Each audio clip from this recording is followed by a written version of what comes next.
마태복음 6장 19절에서 24절에서는 예수님은 재물을 삶의 목표로 추구하는 사람들의 가치관을 뿌리채 뒤흔드는 혁명적인 선언을 하신 후 세상에서 어떻게 살아갈 수 있을까 염려하는 우리에게 가르침을 주십니다.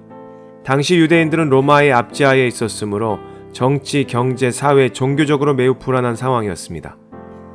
부당한 세금 포탈과 극심한 빈부격차 등은 그들의 생존 문제까지 위협했기에 한시도 근심과 염려가 떠날 날이 없었습니다. 이러한 상황에서 염려하지 말라라고 선포하신 예수님의 말씀은 그들 마음에 큰 파장을 일으켰을 것입니다. 예수님은 하나님의 자녀로서 근본적인 인간 염려의 문제의 해결점을 제시한 것입니다. 예수님이 말씀하고 계시는 산상수훈은 갈릴리 바다 근처에 있는 작은 산에서 주어졌습니다. 예수님은 주변의 자연을 소재로 하여 제자들에게 시청각적인 교훈을 주시고 계십니다. 공중에 나는 새를 보라. 심지도 않고 창고에 거두지도 않고 창고에 모아들이지도 아니하되. 우리는 이 말씀 때문에 이렇게 오해할 수 있습니다. 이 말씀은 씨를 뿌리는 수고도 수확도 하지 말라는 얘기가 결코 아닙니다. 우리의 필요를 채우기 위해 오직 수동적으로 기다리고 있으라는 말씀도 아닙니다. 새들이 그저 나뭇가지에 앉아서 입만 벌리고 벌레들이 날아 들어오기를 기다리는 모습을 보셨습니까? 새는 땅으로 내려와 벌레를 열심히 찾아 먹습니다. 결코 수동적인 태도가 아닙니다. 하지만 새들은 씨를 뿌리거나 추수를 하거나 창고에 곡식을 쌓아두지 않습니다. 새들은 우리처럼 농사를 짓지 않습니다. 새가 먹을 것이 없어서 굶어 죽었다는 소리를 들어본 적이 없습니다. 이 세상에 1000억 마리의 새들이 있다고 합니다. 무엇을 먹고 살까요?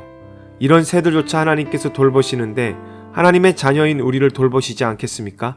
작은 새 한 마리를 통해서도 천지를 지으신 하나님의 뜻을 배울 수 있으며 그분의 사랑을 느낄 수 있습니다. 27절의 키라는 헬라어 헬리키아는 인간의 수명, 나이, 키가 커진다는 의미로 사용되었습니다. 인간의 염려로 수명을 연장할 수 있을까요? 인간의 염려로 키가 자라나나요? 한 자는 한 규빗, 즉 45.6cm입니다. 즉 이 짧은 거리, 짧은 시간의 수명도 더 연장하지 못한다는 의미가 있는 것입니다. 28절의 베카파로 번역된 크리노는 베카파만을 의미하는 단어가 아닙니다.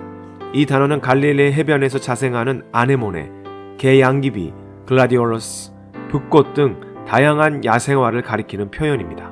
솔로몬의 찬란한 영광도 이 꽃 하나만 갖지 못했다는 놀라운 비유를 던지십니다.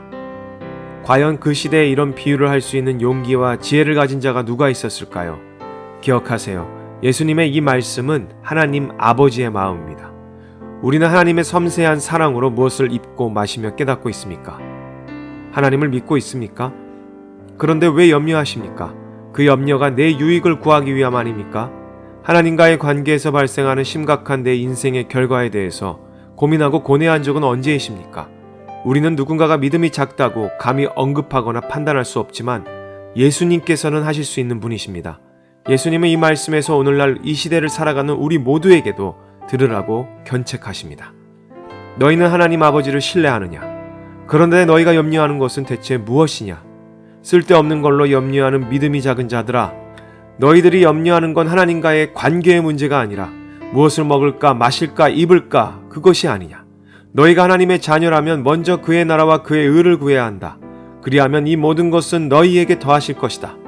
그러므로 내일 일을 위하여 염려하지 말아라. 내일 일은 내일이 염려할 것이요 한날의 괴로움은 그날로 족하다. 맞습니다. 우리가 자신을 아무리 포장한들 무슨 소용이 있겠습니까? 염려는 내 욕심의 결과요 표현이고 믿음이 작은 자들의 표상일 뿐입니다. 오늘날에도 지금 이 순간에도 이 말씀은 우리의 심령과 폐부를 깊게 찌르며 영혼을 살아나게 하고 있습니다. 꼭 기억합시다. 이 땅에 오신 예수님께서는 불쌍한 영혼들에게 염려하지 말고 먼저 그의 나라와 그의 의를 구하라고 말씀하였습니다. 주님의 뜻은 늘 선하시고 옳으십니다.